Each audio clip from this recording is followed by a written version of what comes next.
Okay, it's the end of the session. Actually, it's a week after the session. This is Cosmo and George's Roadmap to Success. Unfortunately, I have a little data corruption on my phone, so I'm doing this one about a week later. So let me see. Now, first of all, if there's anything that I don't cover in this, or anything that I do cover in this where you forget, this is a little Zeke, by the way. Please send me an email or call me, and I have videos on all the stuff. I'm just going to name the top level or the subject of what we're going over. But anytime you have any questions, I have videos that kind of go into detail about it, so please let me know.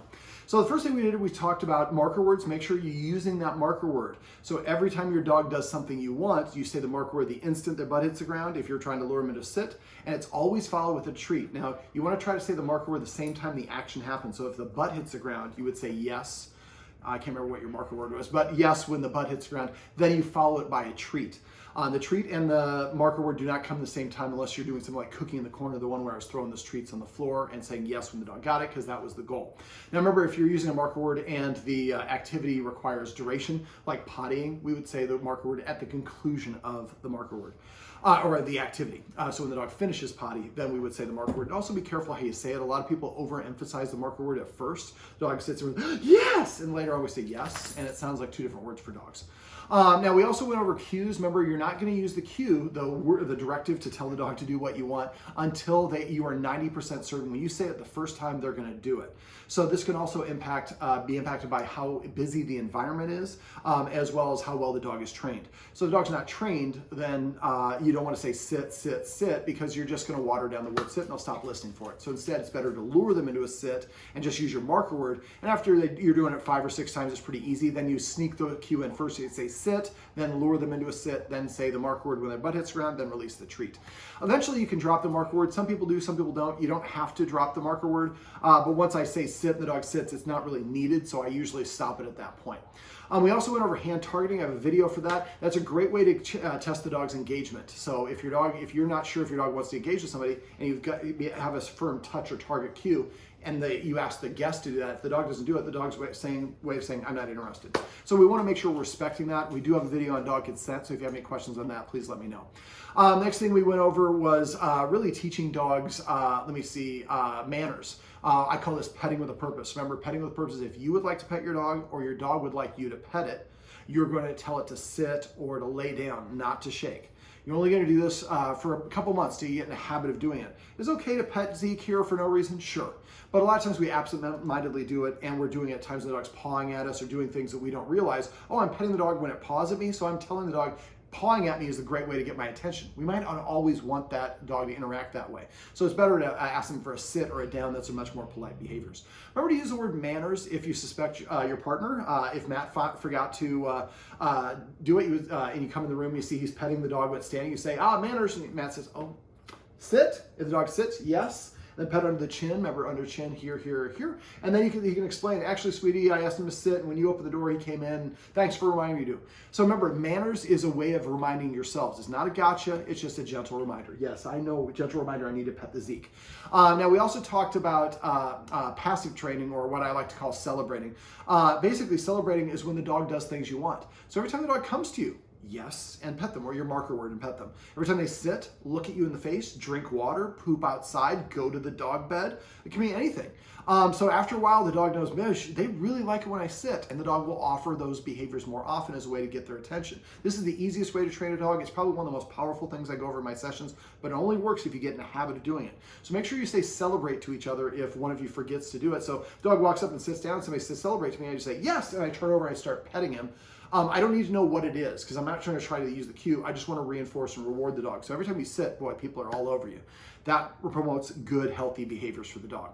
We also went over creative forms of exercise. Remember, sniffing on walks burns more energy, and it's also stimulating and relaxing for dogs. Remember, you can also use exercise or mental stimulation to set dogs up for success.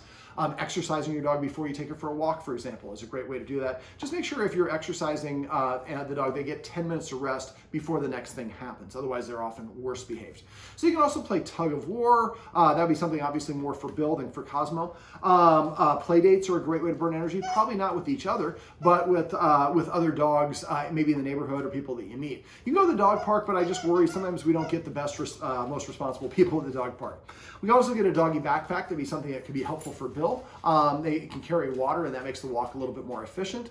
Playing games of fetch is a great way to burn energy. Those are all physical forms of exercise. There's also mental stimulation. You feeding out of that snuffle mat that I showed you the video for. That's a great way to burn energy and build confidence, which helps with separation anxiety.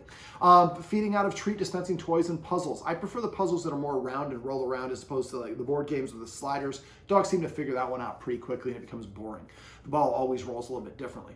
We can also do scent games. Remember, I went over Cookie in the Corner where we threw the one treat, two treat, three treat, get up to 5 treats, and then we sneak in that cum. And I have a video for that. If you're, that's to introduce, if you need remember how to do that one. But that's introducing the cue. So eventually you come in and hide treats on the floor and then say hunt or find it or whatever the word is that we use as the cue, and then your dog goes and sniffs the floor looking for them.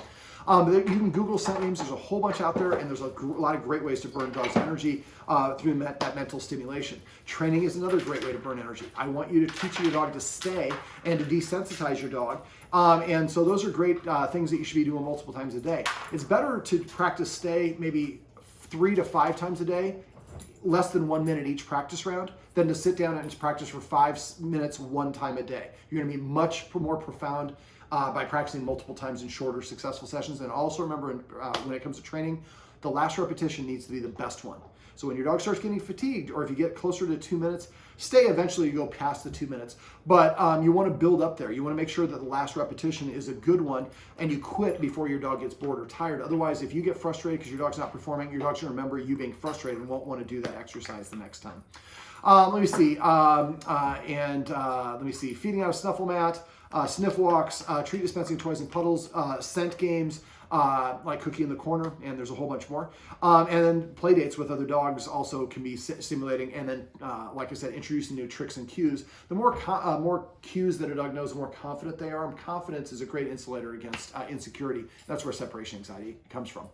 Let me see, we also talk about the importance of rules. So not letting the dogs in the kitchen when you're eating, not being allowed within 7 feet of a human who's eating. If Cosmo has a bone, Bill should not be going over within 6 or 7 feet of Cosmo. If Bill does that, that's Bill's way of trying to take the bone from Cosmo. So just his presence, even if he's not actively begging for it, is inappropriate. So the more that you guys step in and intercede, and I know they're buddies and they don't have a problem with that, but sometimes one dog just kind of comes and lingers and we don't recognize that's the lingering dog's way of challenging the other dog for the bone, and that can make them feel uncomfortable. We want your dogs to both feel comfortable and relaxed.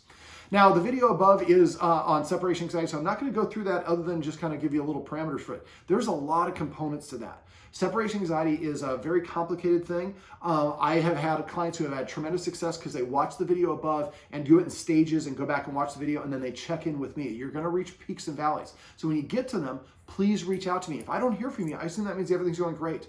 I've had people call me literally years after I've worked with them and I'm able to help them with a phone call or share some videos from another session. I'm happy to do that with you.